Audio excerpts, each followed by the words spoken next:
सपने सपने हर इंसान देखता है। कई लोग उन्हें साकार करने दूर चले जाते हैं, अपने घर से बहुत बहुत दूर। कुछ लोगों के सपने पूरे भी होते हैं, पर एक बड़ा तबका सफलता की चोटी तक पहुंच ही नहीं पाता। ये हाथ पैर मारते रहते हैं, घर लौटकर कुछ और करने को फेलियर और डिफीट समझते हैं। ये सपनों के सागर में एक दिशाहीन नाव की तरह भटकते रहते हैं और इनमें से कुछ डूब भी जाते हैं।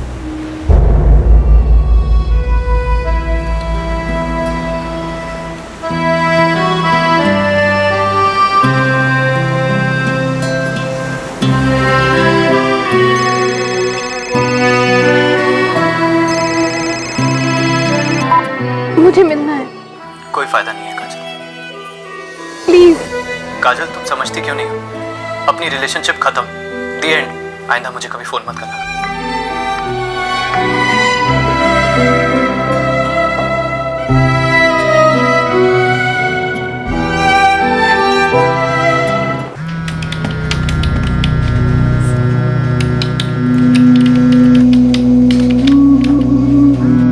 Thank you for calling G Connect. Have a good day, sir.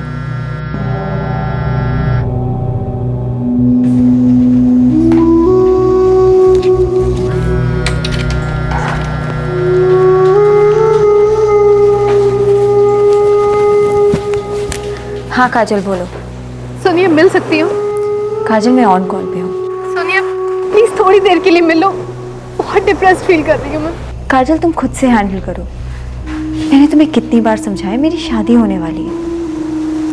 मैं नहीं चाहती मेरा फियांसे तुमसे मिले। प्लीज आधे घंटे के लिए मिल लो। ओह गॉड काजल, तुम्हें समझ नहीं आता?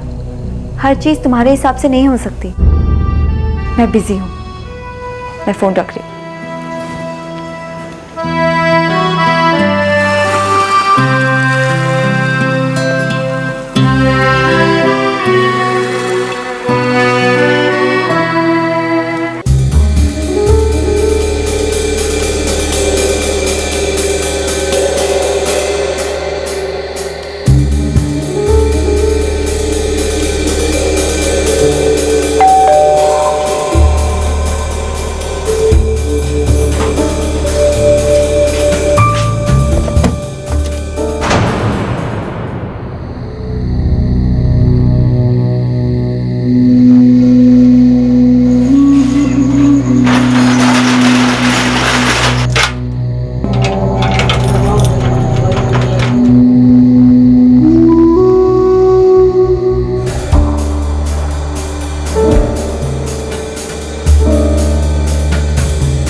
मुझे अकेला छोड़ दो, प्लीज चले जाओ यहाँ से। क्या कर रहे हो? छोड़ो मुझे। बचाओ!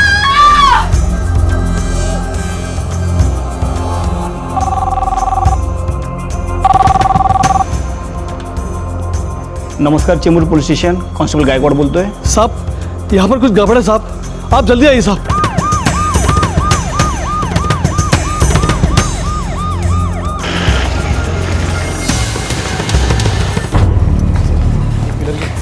ये वाला साहब मी फोन केला होता साहब। साहब यह घर है साहब, जहाँ से चीखने की आवाज आ रही थी। ये वाला? जी साहब।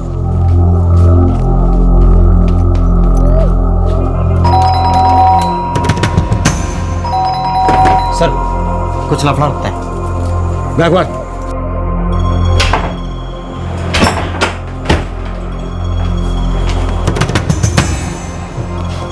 सर यहाँ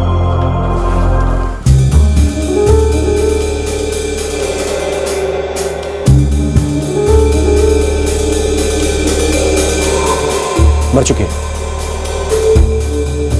तुम जानते हो इसे? हो साहब, काजल नाम है इसका। 1 साल पहले यहाँ रहने को आई थी साहब। इससे ज्यादा और कुछ नहीं जानता। शायद पड़ोसी से पता चल जाए। राणे, एम्बुलेंस को कॉल करो और पूरे घर की तलाशी लो। एक 24 वर्षीय युवती काजल किसी बात को लेकर डिप्रेस थी, उदास थी। उसके जीवन में एक लड़का था जिसने उसके साथ रिश्ता तोड़ दिया था। एक लड़की थी जो उससे मिलना नहीं चाह रही थी और उस रात कोई उससे मिलने आया और फिर उसी रात को मोहल्ले के एक दुकानदार ने उसकी खौफनाक चीखें सुनी और पुलिस को इत्तला की। पुलिस जब काजल के घर पहुंची तो उन्हें उसका शव मिला। क्या परेशानी थी काजल की?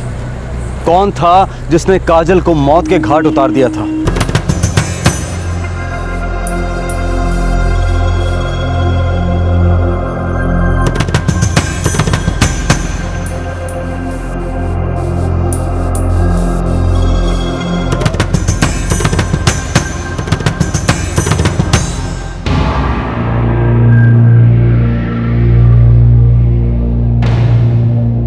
नहीं साहिब, ऐसा कुछ मालूम नहीं इसके बारे में।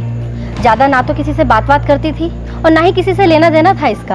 हाँ साहब, मैंने सुना तो था किसी बार में नौकरी करती थी, कुछ डांसर वांसर थी शायद। अकेली रहती थी? हाँ साहब, 1 साल से यहीं किराए पर रह रही थी। मकान मालिक कहाँ रहता है? इधर ही चेंबूर में आरके स्टूडियो के पास। नंबर है उसका किसी के पास? मेरे मिस्टर जानते हैं उनको, उनके पास हो सकता है नंबर।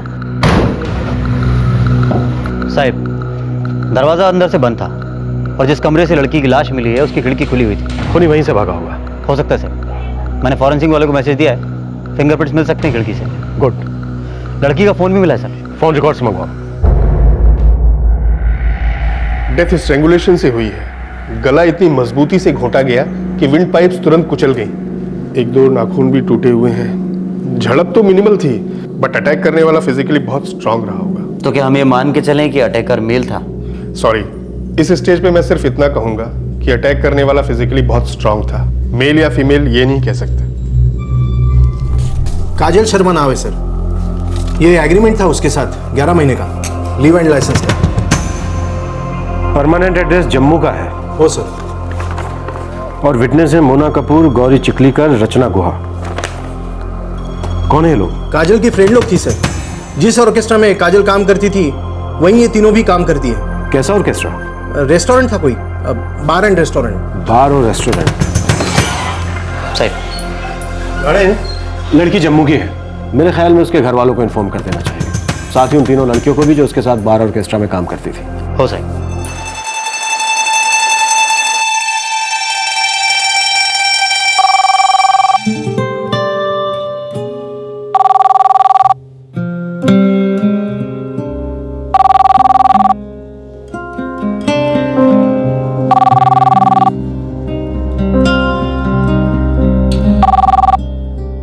हेलो, मैं मुंबई चेंबूर पुलिस स्टेशन से कांस्टेबल विश्राम गायकवाड़ बात कर रहा हूँ। Police station? क्या बात है सर? काजल शर्मा आपकी रिश्तेदार है? हाँ, वो मेरी बहन है। क्यों, क्या हुआ उन्हें? वो ठीक तो है ना? सॉरी, उनकी डेथ हुई है। क्या? कल रात हमें उनकी लाश मिली। आप तुरंत मुंबई आ जाइए। ये मेरा कॉन्टैक्ट नंबर लिख लीजिए।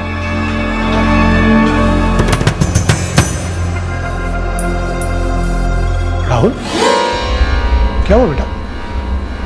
किसका फोन था? मुंबई से फोन था। बात क्या बेटा? काजल दी। काजल दी। क्या हुआ काजल को? क्या हुआ मेरी काजल को? राहुल, तू कुछ बोलता क्यों नहीं? बता ना। 3 रातों से काजल काम पर नहीं आई, ऑफ लिया था उसने। ऑफ क्यों लिया था? कोई खास वजह? सर, उसकी अपनी कुछ पर्सनल टेंशन थी। कैसी टेंशन? हमारे बार में कस्टमर था, काजल का उसके साथ खूब चल रहा था। नाम क्या है उसका? कोई नंबर है उसका आप लोगों के पास? सर, पंकज नाम था उसका, और नंबर तो नहीं मालूम, लेकिन वो 1 साल से हर दिन आता था और हर किसी को मालूम है कि वो खास काजल से ही मिलने आता था। सर, ये 2010 की बात है। तब काजल हमारे साथ रहती थी, हमारे फ्लैट में। फिर 1 साल पहले वो चली गई। हमको कुछ बताया नहीं, लेकिन हमको फुल डाउट था कि उसका उस कस्टमर के साथ फुल टू अफेयर चल रहा है। सर, हमें लगता है कि उसको चेंबूर वाले रूम के लिए उसी ने पैसे दिए होंगे। कभी उसने कुछ जिक्र नहीं किया वो कौन है, करता क्या है, कहाँ रहता है? कुछ भी नहीं? नहीं सर, हम तीनों आपस में उसे गूंगी बोलते थे, क्योंकि उसने कभी कुछ पर्सनल बात शेयर नहीं की हमसे, कभी कुछ नहीं बताया हम लोगों को। ठीक है, थैंक यू।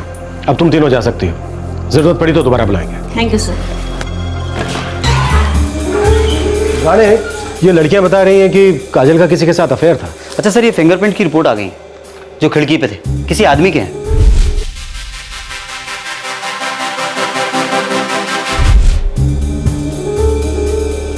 फोन रिकॉर्ड्स है। अगर ये वही आदमी है जिसका काजल के साथ अफेयर था तो रेगुलर फोन और एसएमएस में होंगे। सेल नंबर ट्रैकिंग पे डाल दिए सर, वो बंदा जल्दी मिल जाएगा। काजल के घर वाले कब आ रहे हैं? उन्हें खबर कर दी है साहब, कल तक मुंबई टच होने चाहिए।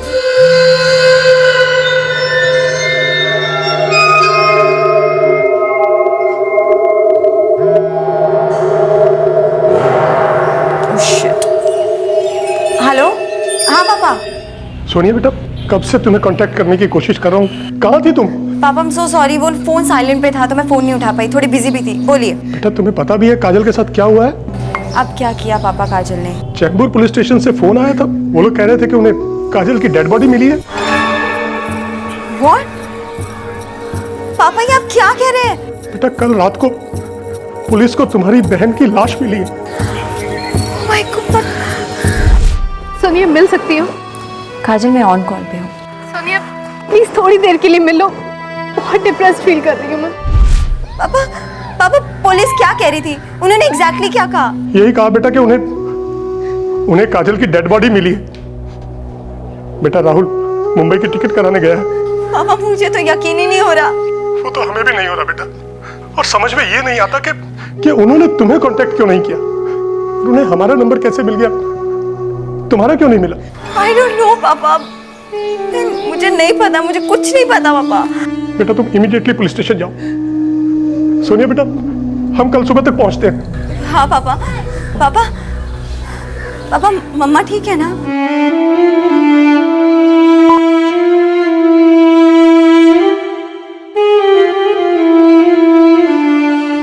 मर्डर विक्टिम काजल की जिंदगी में एक आदमी था और एक बहन भी थी जिसके साथ वो रेगुलर टच में नहीं थी। जम्मू में काजल के माँ बाप उसकी मौत की खबर सुनकर बुरी तरह से बिखर गए थे, लेकिन वो ये जानकर हैरान भी थे कि काजल की बड़ी बहन सोनिया काजल की मौत से बिल्कुल अनजान थी। माँ बाप को इस बात की भनक तक नहीं थी कि दोनों बहनों के बीच काफी दूरियां थी। क्या वजह थी इस मनमुटाव की? इसी बीच पुलिस को काजल के फोन रिकॉर्ड से उस आदमी का नंबर मिला जिसके साथ शायद काजल का अफेयर था। सर ये नंबर 44455666, ये नंबर बार बार दिख रहा है सर। कल शाम को भी इस नंबर पे काजल की बात हुई है। इस नंबर का पता चल गया सर। उसके बॉयफ्रेंड का? नहीं सर, उसकी बड़ी बहन सोनिया का नंबर है। बीपीओ में काम करती है, थाने में रहती है, अकेले। रानी कितनी अजीब बात है कि बड़ी बहन के यहाँ होने के बावजूद भी काजल यहाँ अकेली रह रही थी, और उसके रूम रेंटल एग्रीमेंट में भी उसकी बहन सोनिया का कहीं जिक्र नहीं है। उसकी बड़ी बहन सोनिया दोपहर को आ रही है यहाँ। रानी ये जो नंबर है 55544466, इसको फॉलो करो। सर ये पंकज का नंबर है जिसके बारे में वो तीनों लड़कियां बात कर रही थी। मुझे मिलना है। काजल तुम समझती क्यों नहीं हो? आइंदा मुझे कभी फोन मत करना काजल। डायल करो। हो सर।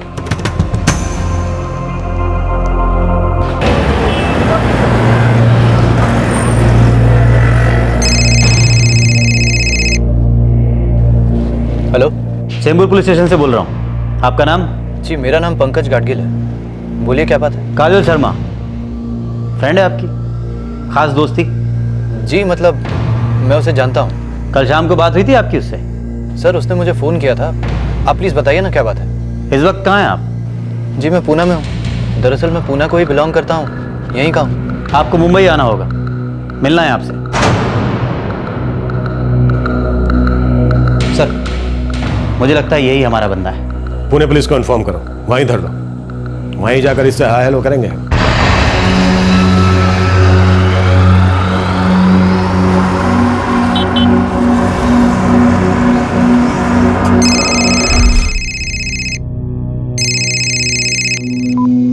मुझे मिलना है। कोई फायदा नहीं है काजल। प्लीज। काजल तुम समझती क्यों नहीं हो? अपनी रिलेशनशिप खत्म हो गई, दी एंड। आइंदा मुझे कभी फोन मत करना काजल।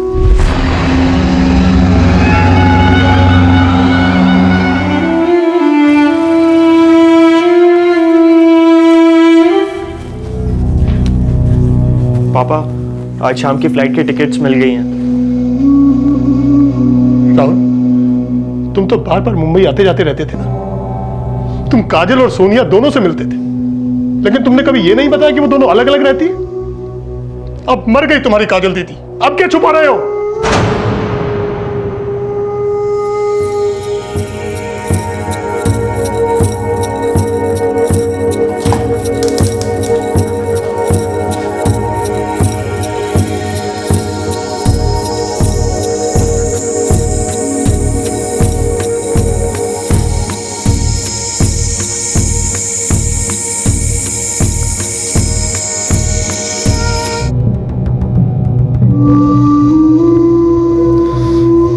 मुझे और सोनिया दी को हिम्मत ही नहीं हुई कभी आप लोगों को बताने की कि काजल दी क्या काम करती हैं। क्या क्या काम करती थी काजल? बोलना। माँ वो एक बार में डांसर थी।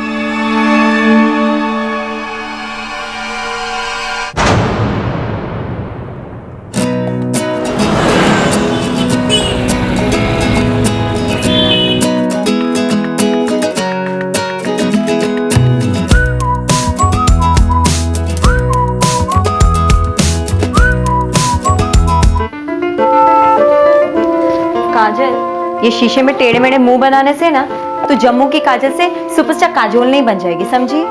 सोनिया, काजोल तो मेरी आइडल है, लेकिन तुम देखना, मैं अपनी खुद की आइडेंटिटी बनाऊंगी। एक दिन इतनी बड़ी एक्ट्रेस बन जाऊंगी कि सब लोग हमारे जम्मू को ना टॉप स्टार काजल शर्मा का शहर बुलाएंगे। देखना तो। सवाल ही पैदा नहीं होता बेटा। लेकिन पापा, मुझ में कॉन्फिडेंस है, टैलेंट है, मुझे अच्छा ब्रेक जरूर मिलेगा। अरे बेटा, तुम ये सोनिया और राहुल की तरह पढ़ाई लिखाई में ध्यान नहीं लगा सकती। और बेटा, ये फिल्म लाइन और एक्टिंग वैक्टिंग हम जैसे लोगों के लिए नहीं है। हम जैसे लोगों के लिए मतलब? आप फिल्म इंडस्ट्री को इतना बुरा क्यों मानते हैं? माँ, बहुत अच्छे लोग भी हैं फिल्म इंडस्ट्री में, हमारे आपके जैसे डिसेंट लोग। बेटा काजल, बहस नहीं। देखो, हम लोग मिडिल क्लास लोग हैं, और वो भी जम्मू के। बेटा, हम तुम्हें ये तो नहीं कह रहे कि तुम शादी करके घर पर बैठ जाओ।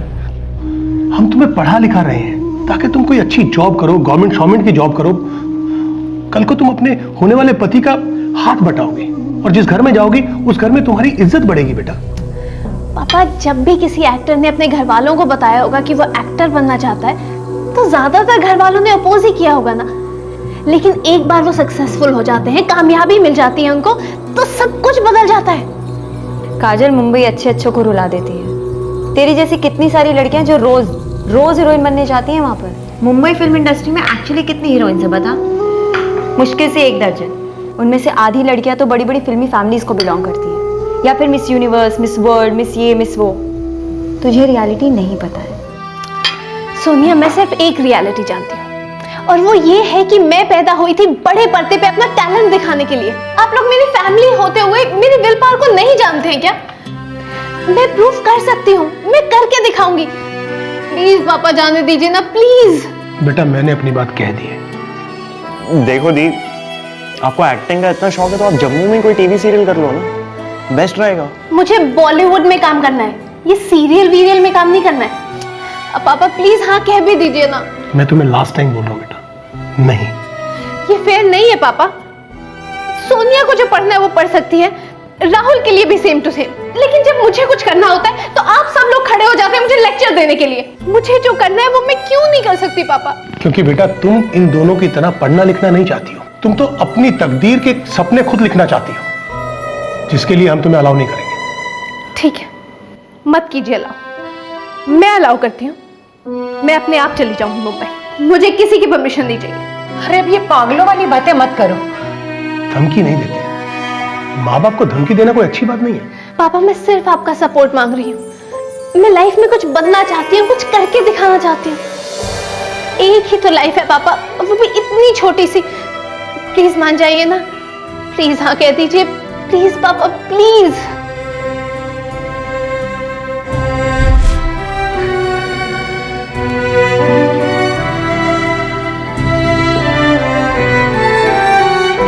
एक्ट्रेस बनने चली थी, बॉलीवुड स्टार,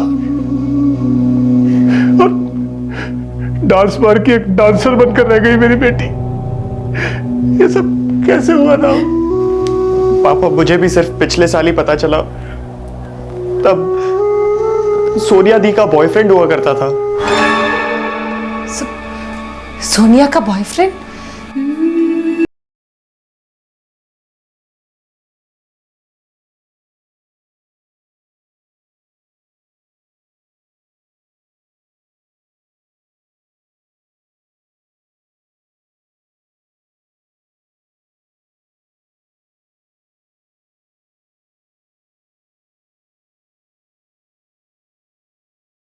आखिर बात क्या है?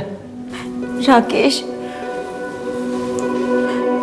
मेरी एक बहन थी काजल,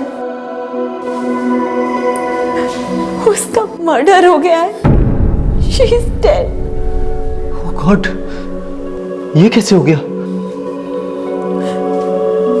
मैंने तुम्हें उसके बारे में कुछ नहीं बताया था।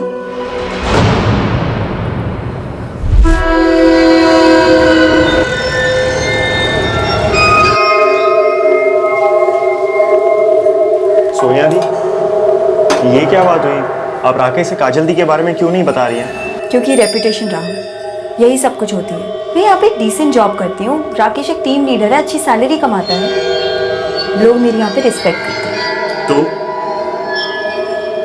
दी, काजल दी ने ऐसा क्या किया जो रिस्पेक्टेबल नहीं है, जिसकी वजह से आप उसे अपने फ्रेंड से भी नहीं मिलवाना चाहती? तुम्हें वाकई नहीं पता राहुल कि तुम्हारी काजल दी क्या करती है? मुझे नहीं मालूम है, इसलिए तो मैं आपसे पूछ रहा हूँ ना। तेरी काजल दी एक बार डांसर है। क्या? क्या हुआ? हो गई ना बोलती बात? कोई एक्टिंग नहीं करती तेरी काजल दी, ना ही किसी फिल्म इंडस्ट्री में स्ट्रगल कर रही है। एक चीप से बार में चीप लोगों के आगे डांस करती है और पता नहीं क्या क्या। छी सोनिया दी, आप ऐसे कुछ भी मत बोलो प्लीज। राहुल, तेरे छी बोलने से ये गंद कम नहीं होने वाली। तू एक बार उसके फ्रेंड से मिलेगा ना, तब सब समझ आ जाएगा। अब बता, कैसे बोलूं मैं राकेश को कि काजल क्या करती है? क्या सोचेगा वो मेरे बारे में, हमारी फैमिली के बारे में? हाँ,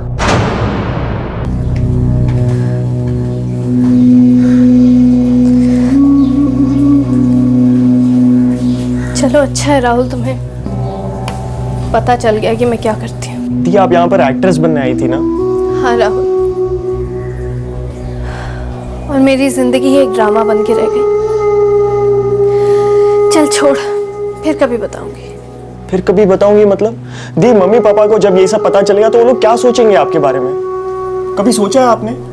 राहुल, मम्मी पापा को तब पता चलेगा अगर तुम ये सोनिया उनको बताओगे, और अगर ऐसा हुआ ना राहुल, मैं कभी उनसे नजरें भी नहीं मिला पाऊंगी। दी, आप वापस मेरे साथ जम्मू चलो प्लीज। दी, छोड़ो ये सब और चलो मेरे साथ। छोड़ रही हूँ राहुल, ये सब छोड़ रही हूँ और वापस घर भी आ रही हूँ। बस कुछ एक बातें सेटल करनी है, उसके बाद वापस जम्मू आ जाऊंगी। घर आके कुछ नया काम शुरू करूंगी, सच। दी, मैं पिछले 2 साल से मुंबई आ रहा हूँ, आपने मुझे कभी क्यों नहीं बताया इस बारे में? क्यों दी? क्योंकि राहुल, तब मैं वापस नहीं आना चाहती थी। मुझे लगा मैं वापस आऊंगी तो सब मेरा मजाक उड़ाएंगे, मुझ पे हंसेंगे, और मुझे भी ऐसा ही लगेगा कि मैं लाइफ में हार गई, बिल्कुल फेल हो गई। लेकिन राहुल, यहाँ पे हालात इतने बुरे नहीं हैं। मैं अच्छा खासा कमा लेती हूँ, सब ठीक ठाक चल रहा है। इनफैक्ट मेरा एक स्टडी बॉयफ्रेंड भी है राहुल, बहुत सीरियस है वो मेरे बारे में। कौन है वो दी? पंकज नाम है उसका, पंकज गाडगिल। पुणे का रहने वाला है, अच्छा खासा बिजनेस है उसका। वो मुझे हमेशा खुश रखेगा राहुल, सच।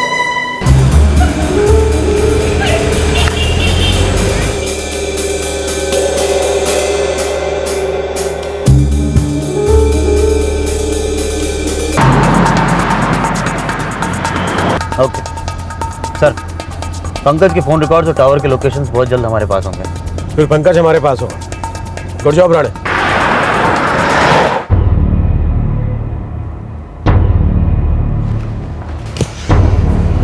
सर, ये पंकज गाडगिल। सर, मैं अपने डैड का बिजनेस मैनेज करता हूँ। कैसा बिजनेस है तुम लोगों का? हम लोग कपड़ा मैन्युफैक्चर करते हैं सर। मुंबई में हमारे बहुत सारे क्लाइंट्स हैं, तो मैं अक्सर यहाँ आता जाता रहता हूँ। जब मुंबई आते थे तो श्रीनाथ बार में जाते थे, जहाँ काजल डांस करती थी, काजल शर्मा। यस सर, मैं वहाँ जाता था। वहीं पे पहली बार मिला था मैं काजल से। बहुत अच्छी दोस्ती थी मेरी काजल से सर। कितनी अच्छी दोस्ती? प्यार था, बहुत बहुत प्यार करता था मैं काजल से सर। बाहर में सभी लोग ये कहते हैं I love you, I love you. 3 drinks पीने के बाद ये 3 वर्ड्स लोग बड़े आराम से बोलते हैं, पर लव क्या होता है किसी को नहीं पता। लेकिन मैं इतना जानता हूँ काजल कि मैं मेरे लव को आगे ले जाना चाहता हूँ। मतलब किसी और बड़े होटल रूम में? काजल, मैं तुम्हें कैसे समझाऊं? मैं तुम्हारे साथ। हाँ पंकज, सुन रही हूँ मैं। काजल, मैं चाहता हूँ कि हम दोनों साथ रहें। तुम्हारी शादी के बाद भी? ओफो काजल, तुम मुझे कितना कम समझती हो यार। पंकज, मर्दों को समझने जैसा कुछ नहीं होता। तुम मुझे बाकी के मर्दों से अलग समझती हो, तभी तो तुम यहाँ मेरे साथ आई हो, है ना? बोलो, सच की झूठ?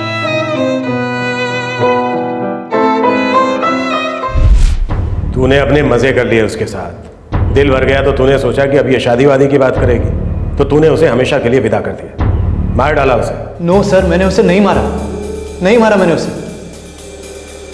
मैं तो उससे प्यार करता था सर, सीरियस था उसके बारे में, एक टाइम तक तो था। किस टाइम तक? उसके बाद क्या हुआ? पंकज, मैं आज छोड़ दूंगी ये डांसिंग लाइन, लेकिन तुम्हारे बिना मैं मुंबई में अकेली करूंगी क्या? आराम करोगी, राज करोगी। मैं तुम्हारे लिए फ्लैट खरीदूंगा यहाँ, हम दोनों पति पत्नी जैसे ही रहेंगे। पति पत्नी जैसे? समझने की कोशिश करो काजल, मैं तुम्हें पुणे नहीं ले जा सकता। पर पंकज, मैं तुम्हारी बीवी बनना चाहती हूँ, मुझे बहू बनना है तुम्हारे घर की। मुझे भी वो सब कुछ चाहिए जो हर लड़की को चाहिए होता है, परिवार, प्यार, इज्जत। मैं किसी से कम नहीं हूँ पंकज। देखो काजल, तुम्हें ये बात समझनी होगी, मैं तुम्हें अपने पेरेंट्स के सामने नहीं ले जा सकता काजल।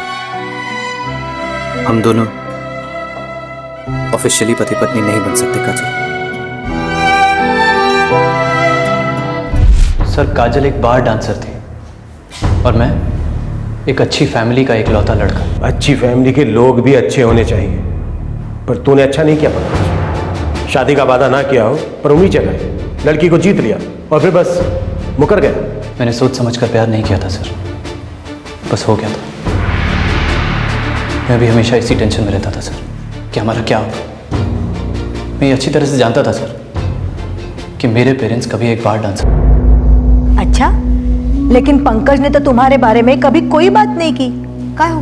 हाँ, मैं जानती हूँ आंटी, और मैंने भी उसे ये नहीं बताया है कि आप लोगों से मिलने में यहाँ आ जा रही हूँ। अच्छा होता अगर तुम तब आती जब वो यहाँ होता घर पर। वो तो कभी नहीं हो पाता। आप लोगों से मिलाने अपने साथ वो मुझे कभी नहीं लाता, इसलिए मैं अकेली चली आई। तुम खुद अपनी शादी की बात करने आई हो? तुम्हारे माँ बाप कहाँ हैं? कहाँ से हो तुम लोग? करते क्या है? और तुम क्या करती हो? मेरी फैमिली जम्मू में है। 7 साल पहले जम्मू छोड़कर मैं मुंबई आ गई थी। देखिए, मैं आप लोगों से कुछ छुपाना नहीं चाहती हूँ। दरअसल मैं एक बार में काम करती हूँ। पंकज से भी मैं एक बार में ही मिली थी। बार में? जी। बार में तुम क्या करती हो? ऑर्केस्ट्रा में परफॉर्म करती हूँ। फिल्मी गानों पर डांस करती हूँ आंटी।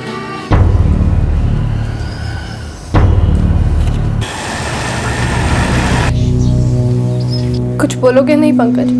बस आज के बाद हम कभी नहीं मिलेंगे। तुम आंसू क्यों बहा रही हो काजल? वाट तो मेरी लगी है ना। मेरे पेरेंट्स के नजरों में मुझे गिरा दिया, इतना बड़ा शौक दे दिया उन्हें। पंकज, मैंने जो कुछ भी किया मेरी एक आखिरी कोशिश थी। सिर्फ सच्चाई से, ईमानदारी से मैं एक नई जिंदगी चाहती हूँ। पंकज, तुम्हारे अलावा, तुम्हारे साथ के अलावा मेरे पास कुछ नहीं है नहीं काजल, था। क्योंकि मैं अब इस रिश्ते से आउट हूं काजल। मैंने तो तुम्हें ऑप्शन दिया था ना, मुंबई में रहो, बीवी बनकर, मंदिर में जाकर बाकायदा तुमसे शादी करता काजल। मैं पुणे में कभी दूसरी शादी नहीं करता। बस तुम पुणे नहीं आती, मैं यहाँ मुंबई तुम्हारे पास आता। और कल किसने देखा यार? शायद कल को मेरे पेरेंट्स भी एक्सेप्ट कर लेते तुमको, लेकिन नहीं, तुमने उस कल का गला घोंट दिया काजल। आज के बाद तुम कभी मुझे कांटेक्ट करने की कोशिश मत करना, मैं भी नहीं करूंगा। बाय।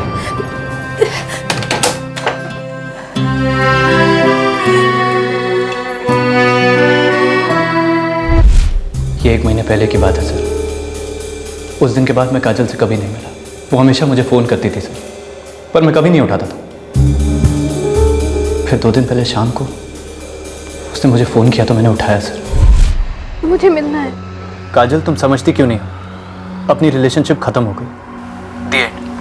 आइंदा मुझे कभी फ़ोन मत करना काजल। जब उसका फोन आया तो तू कहां पर था? पूना में था सर। मुझे तो पता भी नहीं था कि वो मर गई है सर। आप लोगों ने बताया तो पता चला सर।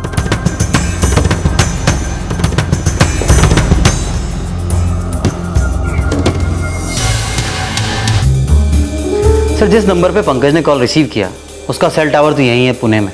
पिछले 2 दिन से वो मुंबई गया भी नहीं, फुल टाइम यहीं था। फिर कौन हो सकता है जो काजल के खून का प्यासा हो गया? पंकज, तुम जा सकते हो।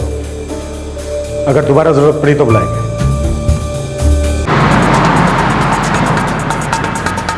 जाने, तुम बता रहे थे कि काजल की बड़ी बहन सोनिया काजल से कोई रिश्ता नहीं रखना चाहती थी। Correct sir. वो नहीं चाहती थी कि उसके बॉयफ्रेंड को पता चले कि काजल क्या काम करती है, और काजल अपने प्रोफेशन को छुपाती नहीं थी।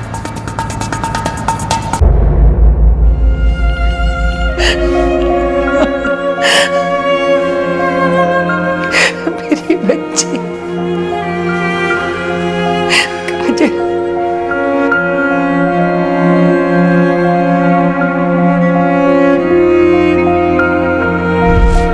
मैं प्रूफ कर सकती हूँ, मैं करके दिखाऊंगी। प्लीज पापा, जाने दीजिए ना प्लीज। काजल कहाँ चली गई बेटा तू?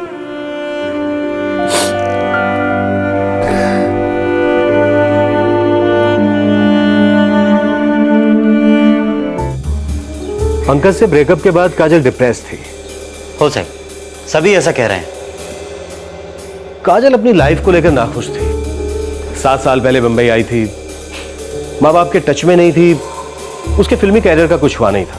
बड़ी बहन दूर रह रही थी, उसे उसके अपने दूर लग रहे थे, इसलिए उसने किसी को अपने पास नहीं आने दिया। बस एक पंकज था जिसे उसने अपने पास आने दिया। पर लगता नहीं है कि पंकज है इस मर्डर के पीछे। तो फिर कौन राणे? कौन हो सकता है? या फिर कोई और ही कारण है जिसकी वजह से काजल का कत्ल हुआ? छोड़ो मुझे।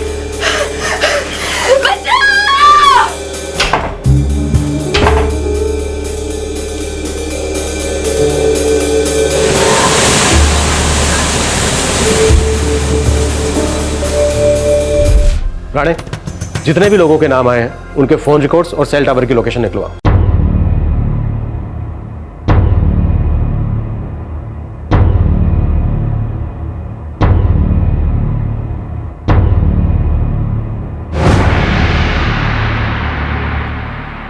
इन्हीं में से कोई होगा, और जो भी होगा उसका तखड़ा मोटिव होगा, ठोस कारण होगा जिसके चलते उसने काजल का मर्डर किया।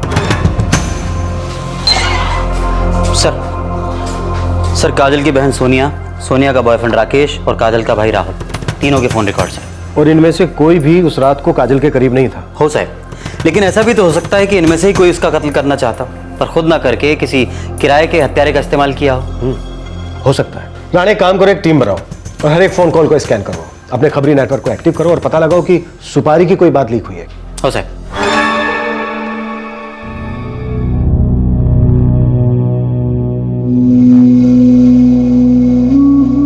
पापा, पुलिस वालों ने कहा कि काजल दी की बॉडी कल तक मिल जाएगी। मुझे उसे मुंबई आने ही नहीं देना चाहिए था। मैंने क्यों उसकी जिद के सामने घुटने टेके? क्यों?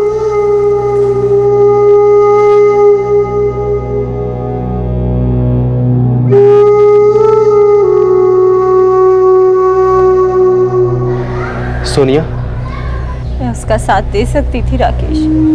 अगर हम साथ में रहते तो ये सब कुछ नहीं होता। कम ऑन सोनिया, अपने आप को ब्लेम करना बंद करो। मैं उसका सपोर्ट सिस्टम बन सकती थी,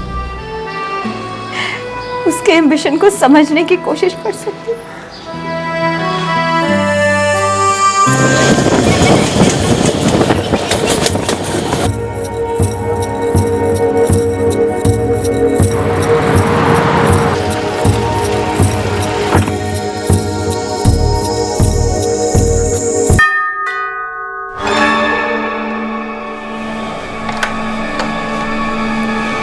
जी, काजल है।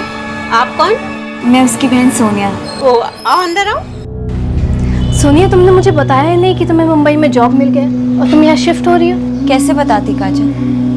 तूने तो घर पे फोन करना ही छोड़ दिया है। तू नंबर चेंज करती है और बताती भी नहीं है। पापा मम्मी कितना परेशान रहते हैं तुझे लेकर, पता है? हो क्या रहा है काजल, तू एग्जैक्टली कर क्या रही है? वो दी मैं इतनी बिजी थी कि तेरे पास एक फोन करने का टाइम नहीं है, एक एसएमएस नहीं। घर पे सब होप लगा के बैठे कि कब तुम हमें फोन करोगी और एक गुड न्यूज दोगी कि तुम्हें एक अच्छी सी फिल्म या अच्छा सा सीरियल मिल गया है। वो दी मैं ट्राई कर रही थी। कर रही थी मतलब अब नहीं कर रही है? तो तू कर क्या रही है काजल यहाँ पे सर्वाइव करने के लिए?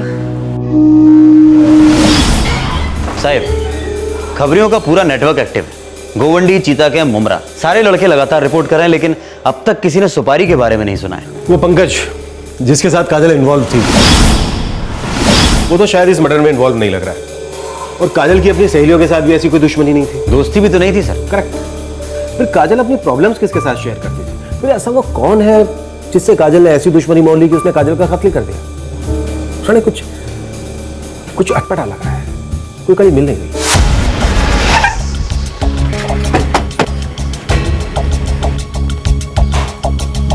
मैं पक्का बोल रहा हूँ साहब, मैंने उसकी चीखने की आवाज सुनी थी। और कोई आवाज सुना था? नहीं साहब, और किसी की आवाज तो नहीं सुनी। किसी को भागते हुए देखा? नहीं साहब, ऐसा होता तो मैं आपको पहले बता दिया होता। वो क्या है साहब, मेरी हालत बहुत खराब हो गई थी डर के मारे। आप लोगों को फोन करने के बाद मैं उधर ही छुप के बैठ गया कोने में। और जब तक आप लोग आए, मैंने उस दरवाजे से किसी को निकलते तो नहीं देखा। हाँ साहब, अंदर से चीखें कम हुई और फिर बाद में एकदम बंद, एकदम शांत।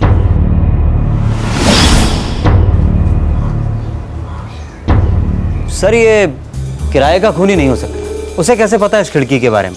ये खून जरूर किसी जान पहचान वाले ने किया है। और ये जान पहचान वाला कौन हो सकता है? साहब, मैं बगल वाले घर में रहती हूँ। और एक भी चीख नहीं सुनी? नहीं सुनी, मैं तो सो रही थी। इस लड़की की मौत का राज भी इसके इर्द गिर्द ही होना चाहिए। इसकी जान पहचान का ही कोई है? पंकज गाडगिल। इसे तो हम रूल आउट कर रहे हैं। ये पंकज से पहले का भी कोई अतीत हो सकता है काजल का। देखो राणे, ये लड़की 7 साल से यहाँ रह रही थी। इसने अपने माँ बाप को नहीं बताया था कि ये कोई एक्ट्रेस नहीं बल्कि एक बार डांसर है। सच्चाई सिर्फ इसके भाई बहन को मालूम थी, जो उन्होंने अपने माँ बाप से नहीं बताई। हो साहब, मुझे लगता है हमें काजल के फोन रिकॉर्ड्स दोबारा चेक करने चाहिए। शायद कुछ है जो मिस हो रहा है, कुछ ऐसा जो पेपर्स पे है पर हम देख नहीं पा रहे हैं। रिकॉर्ड्स ले आओ।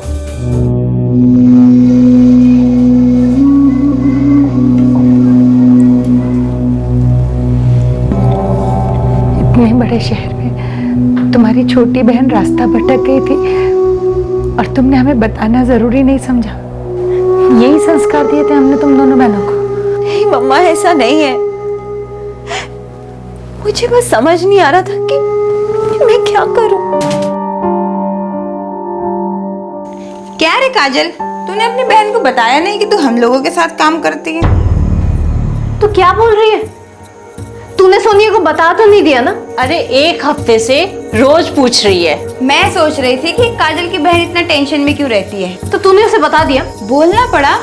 मैं नहीं बोलती तो उसको कहीं और से पता चल जाता। तो मैंने ही बोल दिया कि देख सोनिया, ऐसा ऐसा है, काजल हम लोग के साथ ऑर्केस्ट्रा में डांस करती है। और बोला कि कमाल की डांसर है तू।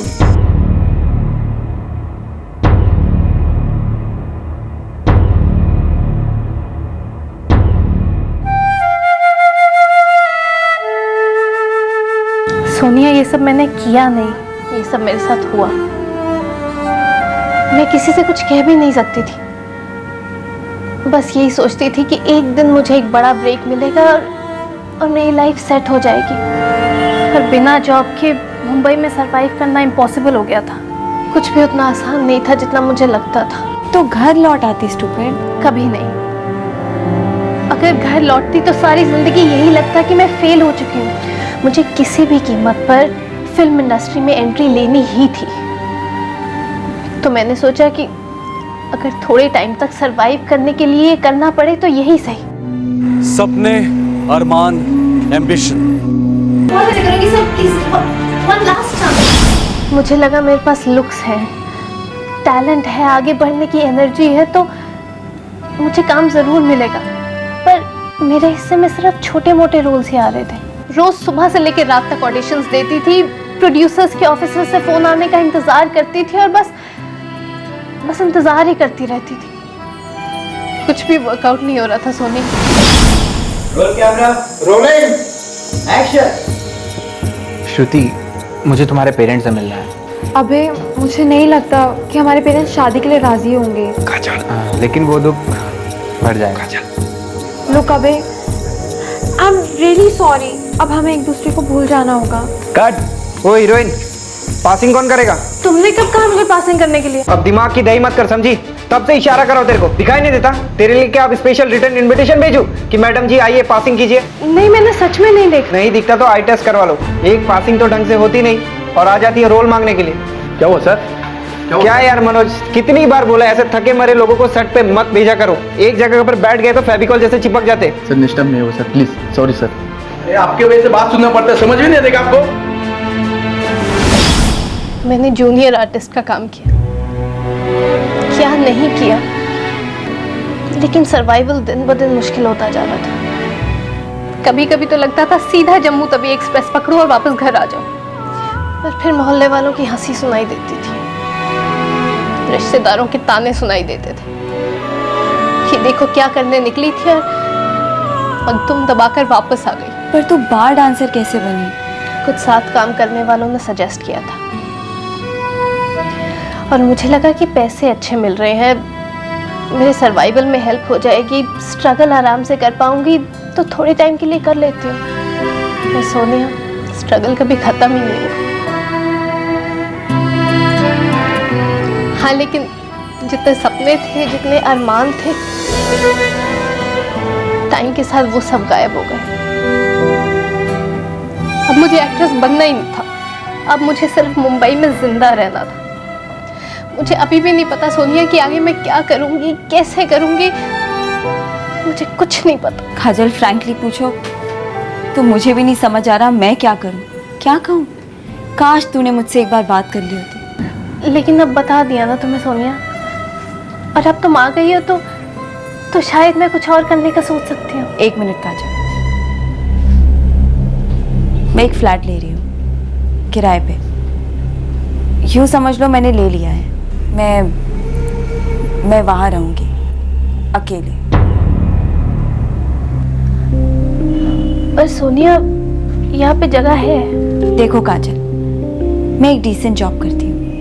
मैं नहीं चाहती कि मेरे ऑफिस वालों को पता चले कि मेरी बहन एक बार डांसर है, और मैं उसी के साथ रहती हूँ, उसकी सहेलियों के साथ जो उसके साथ बार में डांस करती है। आई एम सॉरी काजल।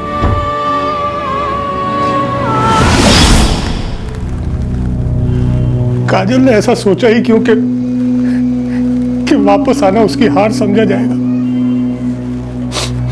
उसने ये कैसे भुला दिया कि हम उसके अपने हैं।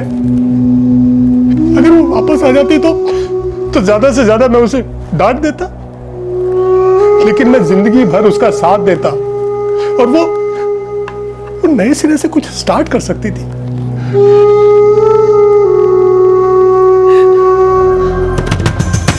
सर, ये काजल के फोन रिकॉर्ड्स को मैंने बार बार चेक किया, हर एक नंबर चेक किया है। फिर सर, एक नंबर है जिससे बार बार काजल के फोन पर कॉल किए गए, लेकिन अजीब बात यह है कि काजल ने कभी उस नंबर पर कॉल बैक नहीं किया। ये देखिए, 22244877। किसका नंबर है? किसी करमवीर का है। इससे बात हुई? नहीं सर, 25 अप्रैल से ये फोन बंद है। 25 अप्रैल को काजल का मर्डर हुआ था? हो सर। इस करमवीर का कोई एड्रेस? सेम चौक जहाँ पे काजल रहती थी। गाड़ी निकालो।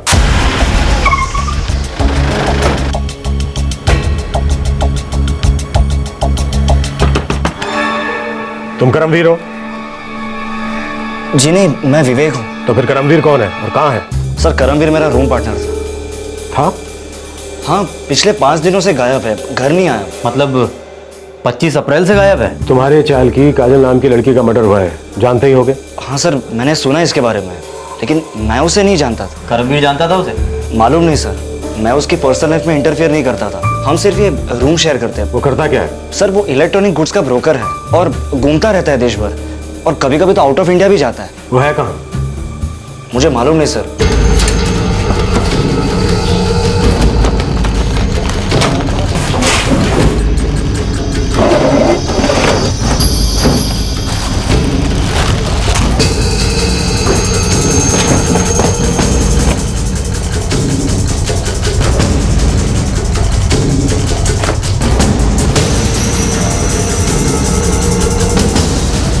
सर, सब कुछ यही है।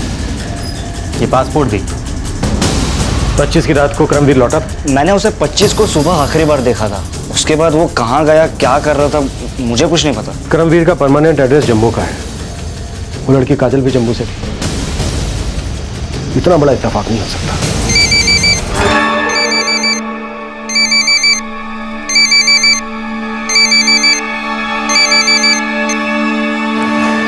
Yes inspector.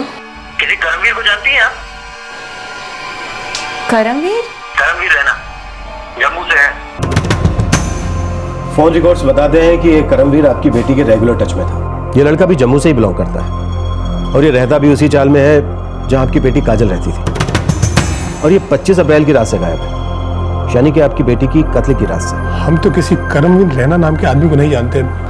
ये नाम भी हम पहली बार सुन रहे हैं। मुंबई आने से पहले आपकी बेटी काजल का जम्मू में किसी के साथ कोई अफेयर था? नहीं इंस्पेक्टर साहब, हमारी जानकारी में तो ऐसा कुछ भी नहीं था। हाँ, अगर हमारे पीठ पीछे कुछ हो तो कह नहीं सकते। सर। हाँ राणे बोलो। सर, जम्मू में करमवीर का एड्रेस ट्रैक डाउन हो गया। वहाँ की पुलिस को एक्टिवेट कर दिया। यहाँ से कुछ मिला? मुंबई से एक ट्रेवल एजेंट है, उसी चौल से ऑपरेट करता है। करमवीर की सारी टिकटिंग वही संभालता था।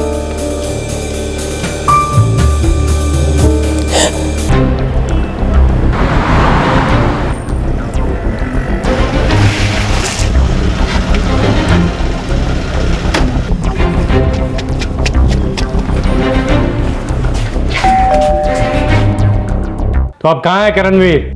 साहब, 1 महीने से मेरे बेटे की कोई खबर नहीं है। उसके लिए तो हम खुद बहुत परेशान हैं साहब। और ये काजल शर्मा कौन है जी? मैं तो ये नाम पहली बार सुन रही हूँ। अच्छा जी।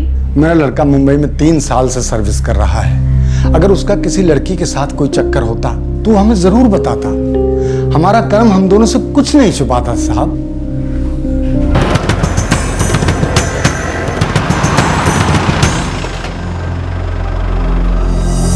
हाँ सर, करमवीर की सारी टिकट्स मैं ही बुक करता था। वो करता क्या है? ब्रोकर है, कंसल्टेंट भी है। कई बार दिल्ली, कोलकाता, दुबई, सिंगापुर आता जाता रहता था। तुम काजल शर्मा को जानते थे?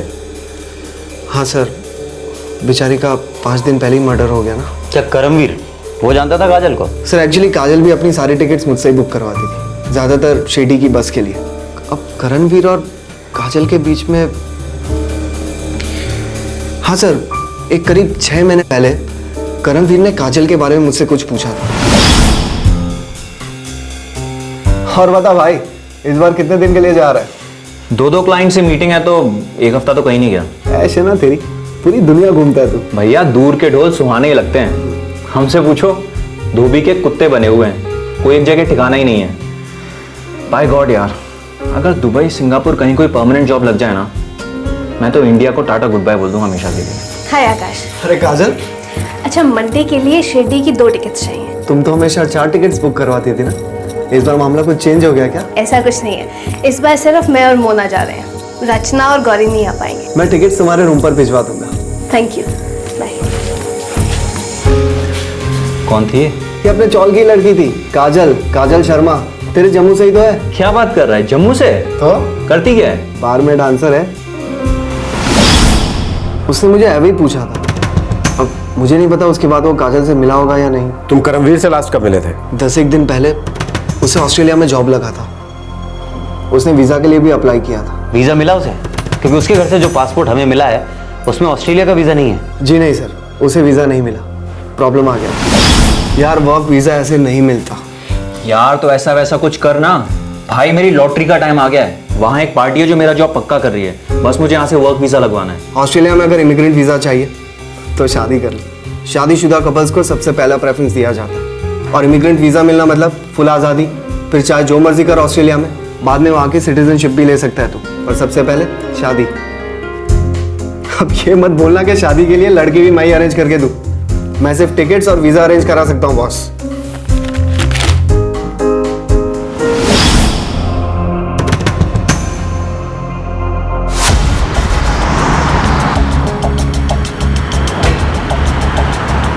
राणे, मुझे लग रहा है कि करमवीर काजल से शादी करना चाह रहा होगा। हो सकता, और काजल ने मना किया होगा तो करमवीर ने उसे मार दिया गुस्से में।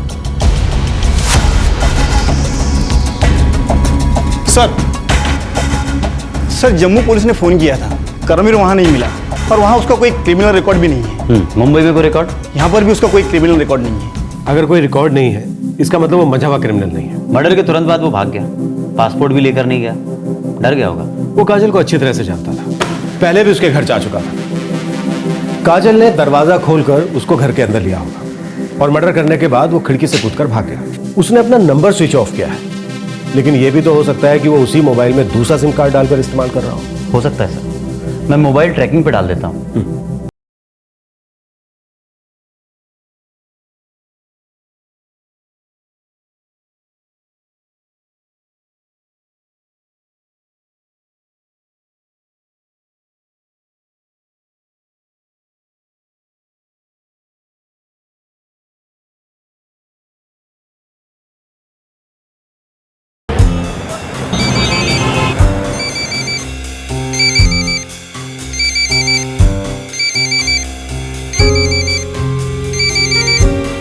रिंग जा रही है सर, मोबाइल सेम है, सिम कार्ड नया है। लोकेशन क्या है? जालंधर, पंजाब।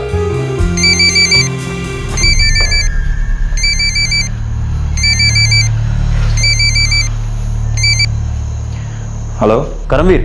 कौन बोल रहा है? कहाँ हो तुम करमवीर? तू कौन बोल रहा है बे? तेरी शामत आई है करमवीर, हम लोग तेरे पीछे साई की तरह लगे। तू ये बता, जालंधर में कहाँ है तू? काट दिया सर। जालंधर पुलिस को एक्टिव करो जल्दी, वो बचकर निकल ना पाए।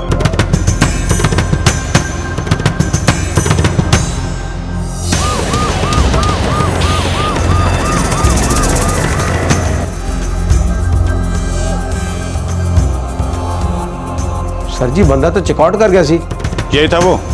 हाँ सर, यही कर्म ही रहना है। कोई एड्रेस वगैरह छोड़ गया है? नहीं सर, एड्रेस तो नहीं कोई छोड़ गया।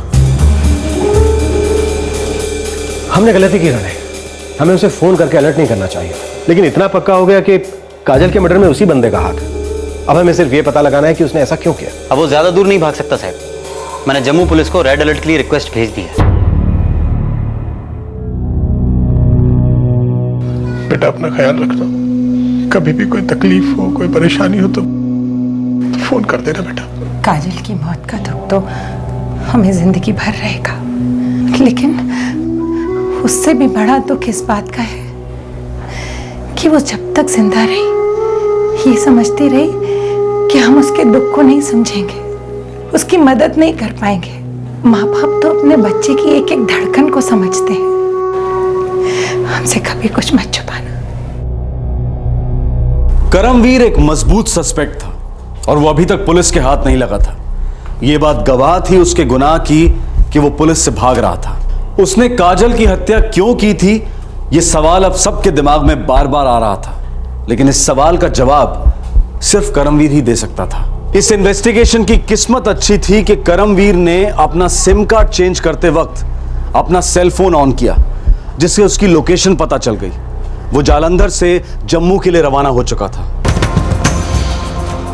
456874657647। सर ये करमवीर का नया नंबर है, उसने मोबाइल ऑन किया था, जम्मू पहुंच गया है वो। फैमिली से मिला? नहीं सर, वहां नहीं पहुंचा अभी तक। वो वहां नहीं जाएगा राणे, क्योंकि वो अच्छी तरह से जानता है कि पुलिस पार्टी वहां उसका इंतजार कर रही है। कब तक भागेगा? उसका पासपोर्ट हमारे पास है, उसकी सारी चीजें हमारे पास है। इन चीजों के बिना भी वो लंबे अरसे तक गुमशुदा हो सकता है राणे। तो इस नंबर पे कॉल करें क्या सर? नहीं राणे, ये गलती हम दोबारा नहीं दोहराएं। एक काम करते हैं, हम जम्मू निकलते हैं।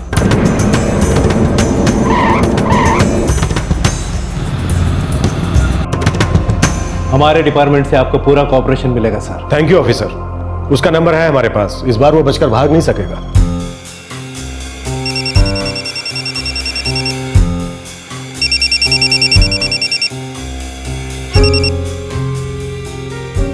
हेलो जी, 4568476767। जी वाजिद हसन बोल रहा हूँ गोल्डन ट्रेडर्स से। कौन चाहिए आपको, किससे बात करनी है? जनाब आपका ये नंबर लकी ड्रॉ में सिलेक्ट हुआ है। लेकिन आपको मेरा नंबर मिला कैसे? जनाब हमारा एक टेलीफोन कंपनी के साथ टाई अप है, हमने एक लकी ड्रॉ निकाला और आपका नंबर सिलेक्ट हो गया है। अब आप इस लॉटरी के हकदार हैं। लॉटरी जीती है मैंने? जी हाँ, आपने 25,000 की लॉटरी जीती है। आप हमारे ऑफिस आ जाइए अपने सिम कार्ड का काउंटर फॉइल लेकर और अपना चेक कलेक्ट कर लीजिए। लेकिन आपका ऑफिस है कहाँ पे? नाज होटल में, गोल मार्केट के आगे, चौराहे के पास। ठीक है। ये ऑफर आज शाम को 6 बजे तक है, आप आ जाइए और आपका चेक बन जाएगा। ओके। पुलिस ने एक जाल बिछाया। ये जाल करमवीर को बहला फुसलाकर अपनी ओर लाने के लिए था। पुलिस कतई नहीं चाहती थी कि पहले की तरह इस बार भी करमवीर चौकन्ना हो जाए और अपना सिम कार्ड बदल ले। लेकिन क्या यह प्लान सफल हुआ?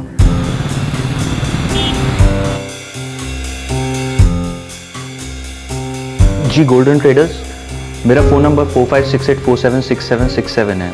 जी मुझे यहाँ से फ़ोन आया था एक लॉटरी के लिए। वेलकम करमवीर। लॉटरी यहां नहीं, मुंबई थाने में लगी है। देख करमवीर, सच सच बता दे कि तूने काजल के साथ क्या किया, नहीं तो तेरी तकदीर के साथ साथ खोपड़ी भी खुल जाएगी।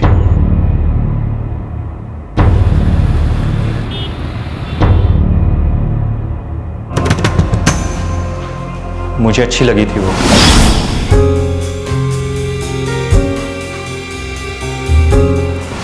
मैंने उसे अप्रोच किया। Excuse me. हाय। कौन हो तुम? मेरा नाम करमवीर है। करमवीर है ना? मैं यहीं इसी चौल में रहता हूँ। मैं भी जम्मू से हूँ। करते क्या हो तुम? मैं उससे मिलने का, बात करने का एक मौका नहीं छोड़ता था। वो मुझे दिन ब दिन और अच्छी लगने लगी थी। बहुत अच्छी लड़की थी वो। बहुत अच्छी लड़की थी, लेकिन तुझसे प्यार नहीं करती थी।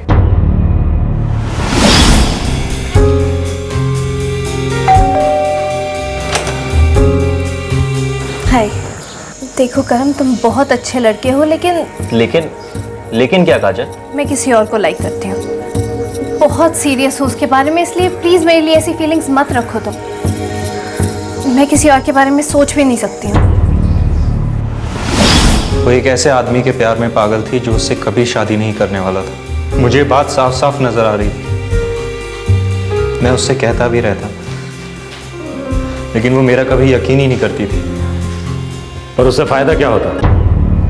वो तुझसे प्यार नहीं करती थी, तुझसे शादी भी नहीं करती।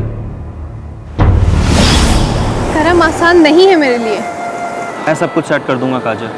मैं तुम्हें वो सारी खुशियाँ दूंगा जो तुम्हें चाहिए। काजल, मैं तुम्हें बता नहीं सकता मैं तुमसे कितना ज़्यादा प्यार करता हूँ। आई एम सो सॉरी करम, पर मैं एक रिश्ता जोड़ के देख चुकी हूँ। मैं दूसरा रिश्ता जोड़ना ही नहीं चाहती। अगर तुम मेरे दोस्त हो ना करम, तो प्लीज़ मुझे अकेला छोड़ दो और दर्द मत दो मुझे। पंकज ने उसके साथ फुल ब्रेक ऑफ कर दिया था, पर फिर भी वो मेरे सच्चे प्यार को एक चांस भी देने को राजी नहीं थी। बस सच्चा प्यार करने वाले अपने प्यार का गला नहीं घोटा करते। सर, मैं उसे मारना नहीं चाहता था, पर मार डाला। तूने काजल को क्यों मारा करमवीर? ऑस्ट्रेलिया में अगर इमिग्रेंट वीजा चाहिए तो शादी कर ले। शादीशुदा कपल्स को सबसे पहला प्रेफरेंस दिया जाता है। मैंने मुंबई में कई साल स्ट्रगल किया, खून पसीना बहाया, और इस सब के बाद मुझे ऑस्ट्रेलिया में एक बेहतर जिंदगी बनाने का चांस मिल रहा था। काजल ने भी मुंबई में बहुत स्ट्रगल की थी, मुझसे ज़्यादा तकलीफ़ें देखी थी। मुझे लगता था अगर हम दोनों मिल गए तो ऑस्ट्रेलिया में एक बेहतर ज़िंदगी बना सकते हैं, पर उसे वो ज़िंदगी दिख ही नहीं रही थी। जितना दिखाने की कोशिश कर रहा था वो देख ही नहीं रही थी।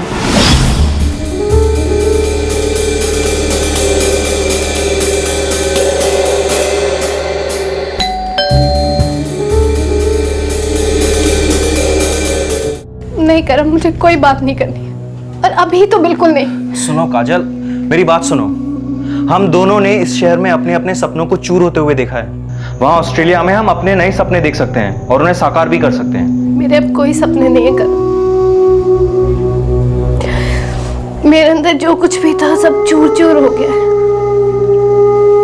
तुम समझते क्यों नहीं हो? मेरे अंदर कोई फीलिंग्स नहीं बची हैं। सच तो ये है कि मैं जिंदगी में फेल हो चुकी हूँ, और ये सच्चाई कभी नहीं बदल सकती। मेरे पास कोई चारा नहीं है। काजल, मैं तुम्हें चारा नहीं, एक मौका दिखा रहा हूँ। मुझे कुछ नहीं देखना, कुछ नहीं समझना। बस मेरे अंदर कोई तार टूट गई, सुन्न हो गया दिमाग, दिल। सर, मैं मानता हूँ मैंने गुस्से में बहुत बड़ी गलती कर दी, पर मेरे दिल में उसके लिए नफरत नहीं थी सर। मैं उसे मारना नहीं चाहता, लेकिन उस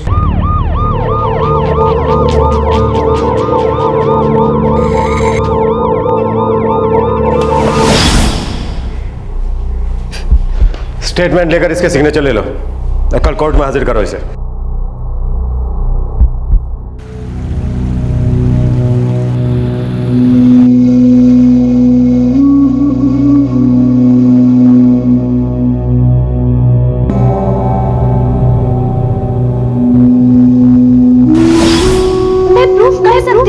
करके दिखाऊंगी। प्लीज पापा जाने दीजिए ना प्लीज।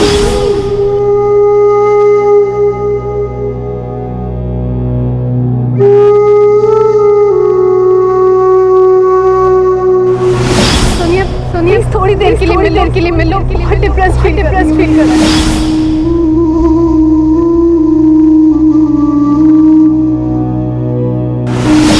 बस आज के बाद हम कभी नहीं मिलेंगे।